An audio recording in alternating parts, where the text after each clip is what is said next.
Hello everyone, this is Damon with PixNub. In this video, I'm just going to be giving an overview of the new Studio Turf template that I just released. I'm really excited about this template because I'm using a lot of new knowledge I've learned with photorealistic 3D rendering. And this is a path that I'm going to venture down over the next year or so. I'm going to try to be releasing more of these templates that are created in 3D software that are hopefully as photorealistic as I could make for things that you could not otherwise photograph. More concept type images, and I've got a lot of these ideas in my head. But this is one of the ideas was to create this studio with some palettes and sod on it. And let's take a look and zoom in here. And let's turn all these layers off. But take a look at this template here and this 3D rendering that went into this. Now you can see on this grass here, I went to every level of detail I could to try to make this look as realistic as possible. Even to the fact of putting roots in the grass, little grass blades sticking out of the side of the turf here, dead grass blades, color variations, realistic white lines painted on this to where you've even got some new growth of grass growing through the white, kind of like this white was painted 5 or 6 days ago, and you're getting some new growth coming back and some like dead blades throughout this. So just overall, the lighting and everything, the way it was done in the 3D software, I'm hoping this looks as realistic as possible. And I'm still learning on this, so hopefully we'll get better, but I was pretty happy with the way this came out.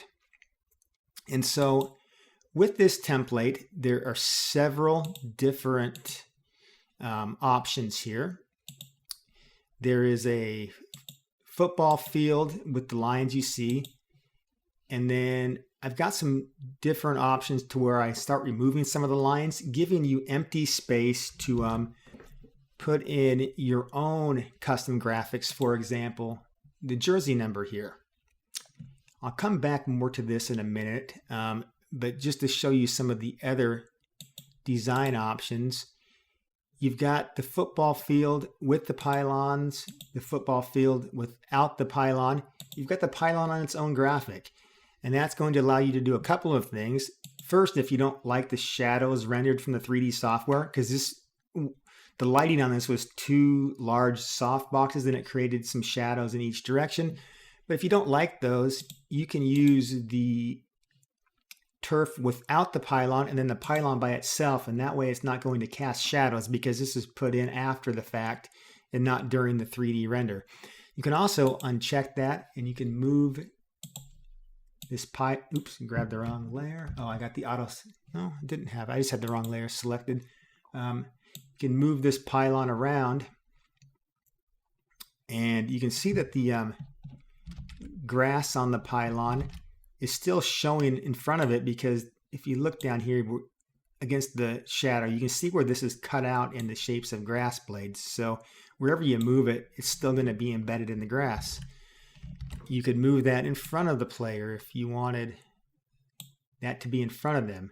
You could transform that, just whatever you think you want to do with that. We undo this here. And then you could use that, of course, with either of these designs and then with your numbers there. Let's move on here. So we've got a few options for multi-sport that you could use with any sport. And I've got one that's just empty grass where you could put all of your own designs in or just use it as grass, whatever you want. One with a field line on the bottom, one with field lines here. And again, you could use your custom painting for any of these to put in your design, which I'm going to, like I said, come back to this in just a moment here and discuss that in a little bit more detail at the end. Then we've got a soccer background with a flag, and then you've got the flag option in red, orange, or checkerboard. And then if you choose the red option, you can change the color of this too. I've got a color changing option for the soccer flag. I don't have the color changing for the pylon because football pylons are always orange, but soccer flags can be any color, I guess. So we'll just change that there. Also, we've got the soccer field without the flag, and similar to the pylon, you've got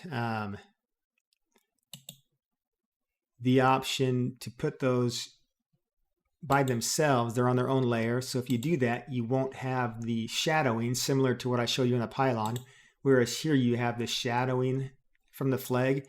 But if you use that layer by itself, you don't. So it's up to you. You can also move this flag around. And then again, you could put this in front of your player if you choose to do that. So just lots of options here. Another thing I will show you is, this is really slick. This comes with this grass brush here. So you'll get this in the download, and you can use that to quickly brush in grass over the feet. So you see this, these cleats embedded into the turf. Let me show you how quick this actually is to do that. So let's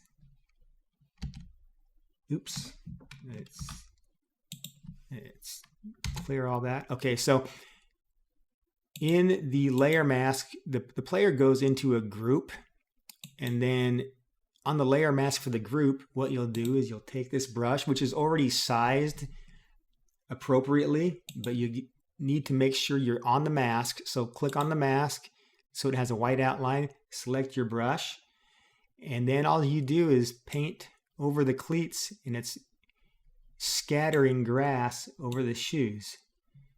So even if the shoes are not perfectly cut out, like on the bottoms of the cleats, sometimes those are hard to cut out, well, you can just cover those with grass anyway. So it's really slick.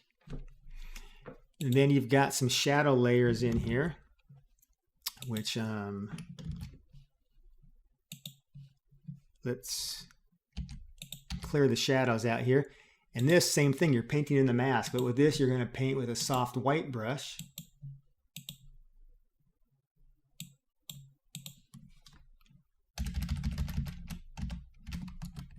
Oops, did not. All right. Did not mean to do that. So let's start this over here. I got two keystroke. Oh, all right. We'll get this template back to where it should be. I'm having a hard time talking and demonstrating at the same time. All right, here we go. So we've got, this is how it's going to come right here with a color fill layers, and your mask is going to be black for the shadows, and you're going to paint in soft white brush wherever you want to see those shadows. And it doesn't have to be a perfect outline of your subject. A lot of people try to make these shadows, and they try to copy their subject and make this perfect outline, which doesn't really ever look natural anyway. So just kind of an overall soft shadowing behind your subject is really all you need to have. Oops. And you can brush it off where you don't want it. And there's two shadow layers, so if you want to build some shadows down under the feet, you can build in those a little stronger if you want. Anyway, I'm not going to get too crazy in this demonstration making perfect shadows, but you get the point. There's some layers there that you can quickly build in your shadows. With this paint layer, I'm not going to, there's a full tutorial I do for this. It's like 15 minutes long, so watch that. But I'm just going to do a quick, very quick demonstration here. So basically in this layer, wherever you paint white, you are going to get your grass to be white. So you grab a white paintbrush. Let's make this a little bit harder here. All right, so wherever you paint in here, you're going to get white grass. And of course you don't want to paint over where your pylon is. So let me undo that here. You can mask it out, but I'm not going to worry about it for this demonstration. So you're just going to paint white wherever you want the grass to be white. And I've also, in this template, now watch the tutorial. So I'm not going to go over it here because it's like a 15-minute tutorial, but it's actually really quick to do. I just go into a little more detail in the tutorial and slow down for you. But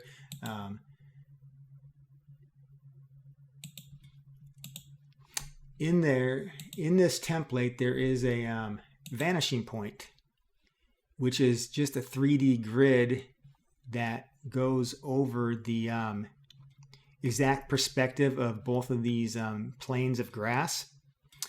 And what that allows you to do is really easily get perfect perspective on any text or graphics you add into the template. And so with this template, I actually give two versions. I give one version flipped horizontally from the other version. And the reason I do that is specifically for this vanishing point, because this grid has to be set up to how these graphics lay out. So when the canvas is flipped, this 3D grid does not flip automatically with it. So if you were to flip the canvas on your own, you're going to lose that 3D grid matching where the graphics match. So because of that, I didn't want you to have to go through and create that. I did it for you. I created that grid for the template in one direction, and I created the grid for the template in the other direction and saved those as separate PSD files. So you already have those. But again, I'm not going to spend 15 minutes in this tutorial going over how to use that. I've got a whole tutorial dedicated to that, and you can do some really cool things with these custom graphics, putting the white paint onto the grass. Anyway, I hope that just gives you a quick overview of the template. This really wasn't a tutorial. Make sure to watch the other tutorials. I go into more depth on all the layers, but hopefully you like this template and give me some feedback. I'd like to hear what you have to say. Thank you for watching.